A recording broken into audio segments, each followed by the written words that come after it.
అందరికీ praise the lord. 21 April ఈరోజు యేసయ్య మిమ్మల్ని చూసి చెప్తున్నది ఏంటంటే, నీ కృపను బట్టి నేను ఆనందభరితుడినై సంతోషించెదను అని కీర్తనలు 31:7లో చెప్పబడింది.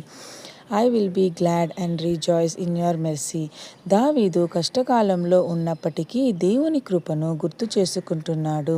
అతడు చెబుతున్నది, దేవుడు నా కష్టాన్ని గమనించాడు, నా ఆపదలను తెలుసుకున్నాడు, అందుకే నేను ఆనందిస్తున్నాను అని. కాబట్టి ప్రియమైన బిడ్డలారా, దేవుడు మన కష్టాలను చూస్తున్నాడు, మన పరిస్థితిని పూర్తిగా అర్థం చేసుకుంటాడు. ఆయన కృపలో మనం ఆనందించవచ్చు.